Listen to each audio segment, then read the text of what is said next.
Hello guys, welcome to Sumanth talks. అయితే ఒక ఇంటర్వ్యూలో అమీర్ ఖాన్ గారు చెప్తారనమాట. అంటే ఇటుపక్క ఇద్దరు హీరోయిన్లు కూర్చొని జర్నలిస్ట్ ఒక క్వశ్చన్ అడుగుతారనమాట. సో ఇప్పుడున్న ఈ సినిమాల్లో హీరోయిన్కి ఇచ్చే రెమ్యూనరేషన్, హీరోకి ఇచ్చే రెమ్యూనరేషన్ చాలా తేడా ఉంటుంది.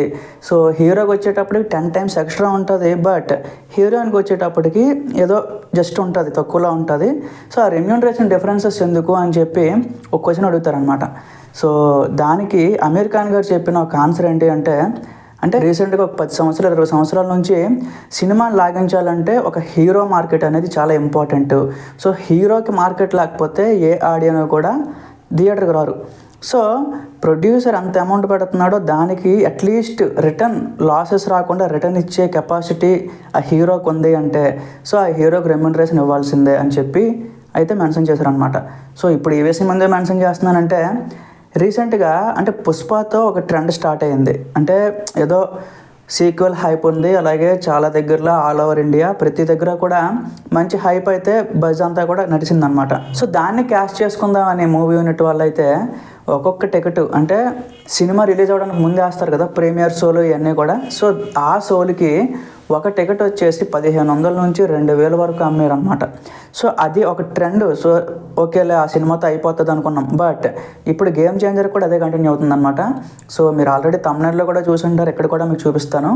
సో ఏం జరుగుతుందంటే మీరు క్లియర్గా అబ్జర్వ్ చేయండి, ప్రతి లొకేషన్లో 1 AM షోలు అవి గ్రీన్ కలర్లో కనిపిస్తున్నాయి. అంటే ఒక్కొక్క టికెట్ 600 అనమాట ఆ ఒక్క షోకి.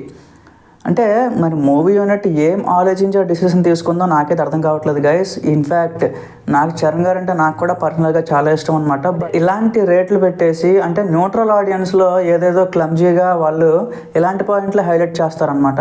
సో పుష్ప 2కి పెంచారంటే అది వేరు, ఎందుకంటే అది సీక్వెల్ హైప్ ఏదేదో దానికి చాలా స్ట్రాంగ్గా పడింది అనమాట. బట్ ఇక్కడికి వచ్చేటప్పటికి అలా కాదు గైస్, ఎందుకంటే గేమ్ చేంజర్ సినిమా అనేది కంప్లీట్గా రామ్ చరణ్ గారి స్టామినా మీదే అలా వస్తుందన్నమాట. సో ఈవెన్ దిల్ రాజు గారు కూడా ఒక ఇంటర్వ్యూలో చెప్పారు, సో ఈ సినిమాకి పడే ప్రతి టికెట్ చరణ్ గారి పేరు మీద పడుతుంది అని చెప్పి. సో అందుకు చెప్తున్నాను అనమాట. సో అగైన్ చరణ్ గారి ఫ్యాన్స్ ఒక 3 గంటలు వెళ్ళి ఎంజాయ్ చేద్దాం అన్న మైండ్ సెట్తో వస్తారనమాట. సో అలాంటి వాళ్ళ దగ్గర ఒక్కొక్క టికెట్ 600 వరకు ఛార్జ్ చేయడం అనేది కొంచెం అటు ఇటు ఆలోచించి తీసుకోవాల్సింది నిర్ణయం.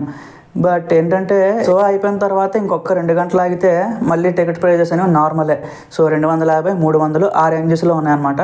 సో విచిత్రం ఏంటంటే ఆ 1 AM షోలు వదిలేసి రిమైనింగ్ షోలు అన్నీ కూడా ఫిల్ అయిపోతున్నాయి. సో అదొక ఫెయిల్యూర్ డిసిషన్ అని చెప్పి చాలామంది అయితే చెప్తున్నారనమాట. సో అగైన్ ఎందుకంటే మూవీకి అంటే ఫ్రాంక్గా మాట్లాడుకుందాం గైస్, చాలామంది నెగిటివ్ అయితే స్ప్రెడ్ చేస్తున్నారు మూవీ మీద. సో మీరు ఎక్కడైనా ఒకవేళ మీమ్స్ ఫాలో అయితే కింద కామెంట్ సెక్షన్లో కానీ ఎక్కడైనా చెక్ చేయండి, అంతగా అయితే ఎవరు పాజిటివ్గా మాట్లాడట్లేదు. సో ఎందుకంటే చరణ్ గారి మీదనే డిపెండ్ అయి ఉంది సినిమా అంతా కూడా.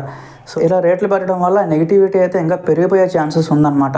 మీరు అనొచ్చు మరి పుష్ప 2కి నువ్వు ఎందుకు మెన్షన్ చేయలేదు అని చెప్పి. సో పుష్ప 2కి ఎందుకంటే మెన్షన్ చేయలేదు అంటే దానికి పెట్టినా ఫిల్ అయిపోయినాయి గైస్, ఇక్కడ పెట్టినా ఫిల్ అవ్వట్లేదు. అంటే నేను మార్నింగ్ నుంచి అబ్జర్వ్ చేస్తున్నాను, 600 పెట్టిన టికెట్ షోలు ఎక్కడా కూడా ఫిల్ అవ్వట్లేదు అనమాట.